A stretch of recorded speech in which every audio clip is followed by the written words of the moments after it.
नमस्कार, आदाब, सत श्री अकाल। मैं हूं राकेश। तरह अगर बात की जाए तो जिस तरह से लगातार इनकाउंटर जारी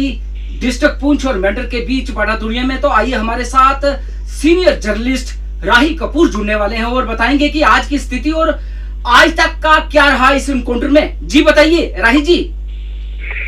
देखिए रिकेश की आज लगभग 15वां दिन है जो कि अभी तक का जम्मू कश्मीर का सबसे लंबा और सबसे बड़ा इनकाउंटर ये माना जा रहा है। उसका रीजन ये है कि अभी जो कल का वाकया है, कल जिस तरीके से मीडिया रिपोर्ट्स के जैसे पुलिस की तरफ से बताया गया कि कल जब सुरक्षा बल उस इलाके में जाते हैं, जब तलाशी अभियान के लिए जाते हैं और उसमें जो हमारे जम्मू कश्मीर के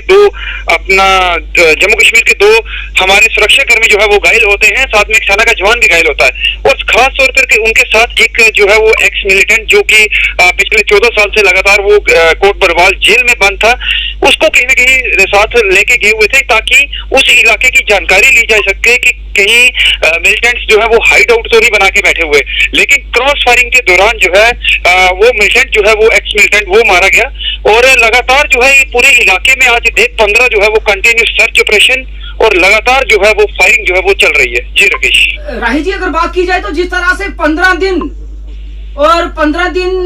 जो है कम से कम अगर बोले तो 360 के करीब घंटे जो लगातार फायरिंग की, तो हमारी सिक्योरिटी फोर्स लगातार निशाना बनाकर बैठी है। तो इस पर कहीं ना कहीं जिस तरह से 15 दिन बड़े दिन होते हैं और जिस तरह से लगता है कि हाइड आउट बनाकर बैठे हुए मिलिटेंट, तो क्या उन पर आगे की नीति क्या अपनाई जाएगी? देखिए राकेश जी, इससे पहले तो सिक्योरिटी फोर्सेस लगातार जिस तरीके से ऑपरेशन लॉन्च करके बैठी हुई थी, वो पूरे इलाके को खंगाल कर जो है वो पूरा इलाका सर्च करके जिस तरीके से आतंकियों का आमना सामना वो फायरिंग जो है वो लगातार की जाती थी। लेकिन कल का जो वाकया है, कल इस चीज की जो है वो साफ तौर पर पुष्टि होती दिखाई दे रही है कि आतंकी जो है वो जंगल में किसी हाउड आउट की आशंका जताई जा रही है कि वहां पर हो सकते हैं, क्योंकि कल जो फायरिंग हुई उनके ऊपर सुरक्षा बलों पर, इसे अंदेशा जो है वो जताया जा सकता है, जो साफ तौर पर ये सामने आ रहा है कि वहां पर मिलिटेंट्स जो है वो छिपे हुए हैं या उनकी छिपे होने की जो है वो पुष्टि जो है वो होती दिख रही है। क्योंकि कल जो जवानों का घायल होना ये एक अपने आप में जो है एक बहुत बड़ा संकेत है और लगातार जिस तरीके से पूरे इलाके की घेराबंदी करके सुरक्षा बल लगातार कंटिन्यूसली जो है वो तलाशी अभियान चला रहे हैं और लगातार चाहे वो हेलीकॉप्टर की मदद हो या कोई ड्रोन, जिस तरीके से भी पूरी जो है वो नजर जो है वो लगातार उस इलाके में बनाए हुए हैं। जी राही जी, जिस तरह से हमारे जेकेपी के 2 जवान और एक आर्मी का जवान, और उसमें अगर जिस तरह से एक मिलिटेंट लाया गया था जेल से कि ताकि वो हाइड आउट दे सके उनका, कि कहीं उन्होंने हाइड आउट नहीं बनाया हुआ, वो भी जो है उनकी गोली का निशाना हुआ। तो कहीं ना कहीं इस तरह से ये जो बातें सामने आ रही हैं, इससे साफ जाहिर है कि वो आतंकी किसी बड़ी फिराक में और खासकर इतना अपना हाइड आउट बना चुके हैं कि उन्हें जो कि ढूंढने में और उन्हें मारने में समय लग रहा है। हाँ बिल्कुल, देखो राकेश जी, मैंने पहले भी आपको बताया है और अभी भी ये बता रहा हूँ कि वो जो जंगल का इलाका है उसमें सुरक्षा बलों के लिए बहुत चुनौतियां रहती हैं। चुनौतियां किस प्रकार की रहती हैं कि जंगल के अंदर जो नेचुरल जो मतलब कि कुदरती चीजें, जैसे बड़ी बड़ी चट्टानें पड़ी होती हैं, बड़े बड़े केव्स होते हैं, उन चट्टानों के नीचे केव्स बने होते हैं जो नेचुरल, जिनका वो मिलिटेंट्स जो है वो फायदा उठा रहे हैं। उन केव्स की वजह से वहाँ केव्स मतलब कि काफी तादाद में होती है और उनको ढूंढना कहीं ना कहीं एक चुनौती रहती है। लेकिन फिर भी हमारे सेना के जवान और जम्मू कश्मीर पुलिस के जवान जो है इतने सक्षम हैं कि वो हर मुसीबत का सामना जो है वो डट कर करते हैं, जो कि 15 दिन से लगातार जो है वो कर रहे हैं। और साथ में एक चीज और आपको बता दूं कि जो जंगल का इलाका होता है उसमें काफी बरसाती नाले भी होते हैं और बरसाती नालों की वजह से कई बार वहां पे चलना जो है वो बड़ा मुश्किल हो जाता है, स्लिप होता है और इस तरीके की चुनौतियां जो है। लेकिन ये चुनौतियां हमेशा इससे भी बड़ी चुनौतियां रहती है हमारे सुरक्षा बलों के लिए और वो लगातार जो है वो डटे हुए हैं, पूरा सीना तान के जो है वो मिलिटेंट्स का सामना कर रहे हैं और उनकी कोशिश है कि जल्द से जल्द इस ऑपरेशन को खत्म किया जाए। और उम्मीद है कि जिस तरीके से सबकी नजर बनी हुई है इसको लेकर और जल्द ही जो है वो खत्म किया जाएगा। जी राकेश। राही जी अगर बात करें तो यातायात जिस तरह से बंद किया गया है और खासकर इस पर लोगों की क्या प्रतिक्रिया इस समय? देखिए राकेश जी, ये बहुत ही महत्वपूर्ण क्वेश्चन आपने पूछा कि काफी लोग भी हमसे बात कर रहे थे कि काफी जो है वो दिक्कतों का सामना करना पड़ रहा है इस यातायात को लेके। देखो, यातायात बंद करने का एक साइड से जो है यातायात बिल्कुल सुचारू है, जो वो चल रहा है साफ तौर पर। इस एरिया को जो बिम्बर गली यानी बीजी से लेके जड़ा वाली गली के बीच में जो ये रास्ता जो आता है, इस रास्ते को इसलिए बंद किया गया है कि ताकि जो मिलिटेंट्स जंगल में छिपे हुए, क्योंकि ये इलाका बिल्कुल हाईवे के साथ में लगता है और कहीं किसी मतलब की गाड़ी का सहारा लेके या किसी इस तरीके की वारदात को मिलिटेंट्स अंजाम ना दे दे जिससे हमारे किसी सिविलियन का नुकसान हो। ये हम मतलब कि सिविलियंस के हित के लिए सुरक्षा बलों ने ये इनिशिएटिव लिया है कि इस हाईवे को बंद करना। बाकी क्योंकि कभी भी सुरक्षा बल चाहते नहीं है कि उनकी वजह से किसी को प्रॉब्लम हो, वो हमेशा जो है अवाम की खिदमत में, अवाम की सेवा में जो है वो तत्पर रहते हैं, तैयार रहते हैं। लेकिन इस मार्ग को बंद करने का एक ही रीजन है कि उस इलाके में लगातार सर्चिंग चल रही है, कहीं आतंकी किसी गाड़ी की मदद से जो है वो कहीं और जाके कोई किसी वारदात को अंजाम ना दे, इस वजह से वो बंद है। अगर बीजी से मेंढर की अगर बात करें, जो बीजी से मेंढर वाला इलाका है वो बिल्कुल पूरी तरीके से खुला हुआ है, वहां से लगातार आवाजाही जो है वो चल रही है। वहां से जड़ा वाली गली थ्रू सुरंगकोट से भी पुंछ के लिए गाड़ी जा रही है और डायरेक्टली पाया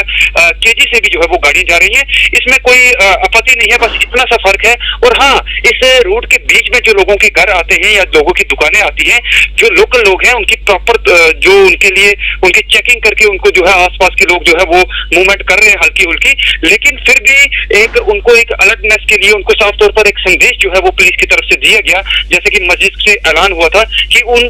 आसपास के इलाकों में जो लोग जो है वो काम करते हैं, यानी कोई घास काटता है या कोई और काम करता है, उनको ये कहा गया था कि आप थोड़ी अपनी सुरक्षा का ध्यान रखें, बेवजह जो है आप विजिट ना करें, वहां पर आगे तक ना जाएं, सेफ रहें, ताकि बेवजह जो है, क्योंकि जब मिलिटेंट्स के साथ सामना हो रहा है तो मिलिटेंट्स ही कई बार फायर कर देते हैं और बेवजह किसी का अपना जो है वो किसी सिविलियन का नुकसान ना हो। ये मुख्य कारण है हाईवे को बंद करने का। बाकी जो है सुरक्षा बल लगातार ये कोशिश कर रहे हैं कि जल्द से जल्द इस ऑपरेशन को खत्म किया जाए और ताकि सब कुछ जो है दोबारा से सब पटरी पर लौटे। जी राकेश जी राही जी, जिस तरह से आप भी इस समय ग्राउंड पर पूरी स्थिति का जायजा कर रहे हैं और खाकर अगर बात करें तो जायजा करते हुए आपको कोई मुश्किल का सामना तो नहीं करना पड़ रहा? देखिए पत्रकारों के लिए हमेशा एक चुनौती रहती है, ये आप भी बखूबी जानते हैं। और लगातार 15 दिन से जो है हम अपने उन जवानों के लिए, देश के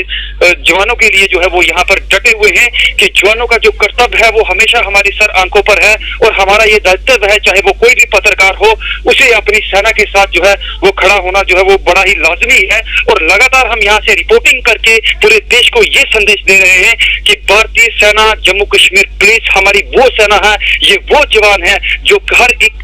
चुनौती को जो है वो अपने सर आंखों पर लेकर चलते हैं और लगातार उनका प्रयास रहता है कि देश के दुश्मन जो है उनका जल्द से जल्द खात्मा किया जाए, जो हमारे देश पर या हमारे इलाके पर पैनी नजर या ऐसी राही जी, जिस तरह से हम अगर बात करें तो एक तरफ सेना और एक तरफ पत्रकार भी जो है अपने देश के प्रति जान की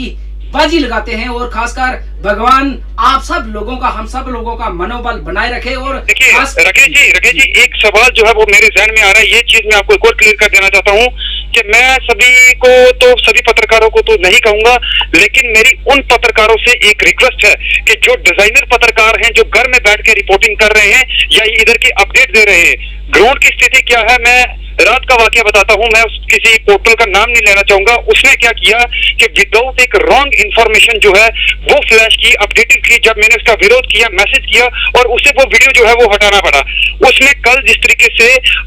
जम्मू कश्मीर पुलिस के जवान जो घायल हुए और वो पत्रकार शाम को अपडेटेड जो है वो वीडियो चला रहा है कि वहां पर जो है वो जवान जो है शहीद हो गए, बिना किसी ऑफिशियल कंफर्मेशन के ये लोग इस तरीके का प्रोपेगेंडा जो है वो चला रहे हैं। मेरी उनसे रिक्वेस्ट है और मेरी उस अथॉरिटी से भी रिक्वेस्ट है कि जो सर्विलेंस सिस्टम है सोशल मीडिया पर, इन लोगों पे थोड़ी नजर रखी जाए, चाहे वो कोई भी हो, ऑथेंटिक हो या जो भी हो, उसको कभी भी इस तरीके की खबर, आप यकीन मानिए कि जो जवान इंजर्ड हुए हैं, जब उनके मृत्यु की, उनके शहीद होने की खबर उनके घर पर पहुंचेगी तो उनके परिवारों पर क्या बीतेगी। इसके लिए जो है हम सबको विरोध करना चाहिए उन पत्रकारों का कि जो लोग डिजाइनर पत्रकार हैं जो ड्राइंग रूम में बैठ के अपनी स्टोरी बना के जो है वहां से चला रहे। ग्राउंड की स्थिति क्या है, 15 दिन से हम यहाँ पर डटे हुए हैं कि यहाँ पर क्या हालात है, पल पल का अपडेट जो है हम पूरे देश को दिखा रहे हैं। लेकिन ये लोग घर में बैठकर इस तरीके की गलत जो है फेक फॉल्स न्यूज जो है वो फैला रहे हैं। इसके लिए उन पर जो है वो सख्ती से एडमिनिस्ट्रेशन को पेश आना चाहिए। ये मेरा जो है वो आखिरी आपसे ये प्रतिक्रिया है। जी राकेश। राही जी, ये जो आपने बात कही ये कहीं ना कहीं जो है हमें भी मन में लगी, और खासकर जिस तरह से आपने कहा कि एक घायल सिपाही को जब आप मृत्यु करार दे देंगे, कहीं ना कहीं उनके घर वाले उस शाख से जो है बुजुर्ग लोगों को हार्ट अटैक भी हो सकता है। लेकिन हम लोगों को चाहिए कि जो ग्राउंड रियलिटी है वो जब तक इंफॉर्मेशन ऑथेंटिक न हो तब तक आप प्लीज जो है ऐसे कार्यों को जो है आगे ना लाएं और ऐसी बातों को ना लाएं, और ऐसे जो है हमारी फौज का मनोबल भी थोड़ा टूट जाता है। और अगर गलत ऐसी अफवाहें जो है उनके घर तक पहुंचेगी तो कहीं ना कहीं उनका घर भी डिस्टर्ब होगा। और खासकर राही जी, हम आपको सलाम करते हैं, सल्यूट करते हैं जिस तरह से आप ग्राउंड पे जुड़े हुए और हर गतिविधि पर नजर रखे हुए। ये थे हमारे साथ सीनियर जर्नलिस्ट राही कपूर जी, जो कि इस अगर बात करें तो घुसपैठ की खबर, पल पल की खबर और ग्राउंड की खबर। और हम चाहते हैं कि आप इस चैनल जेके न्यूज ब्रेक के साथ जुड़े रहिए और खासकर हर पल की नजर आपके सामने और अपने सिपाहियों की बहादुरी के कारनामे आप तक पहुंचाए जाएंगे। राकेश तारा, जेके न्यूज ब्रेक, राजौरी।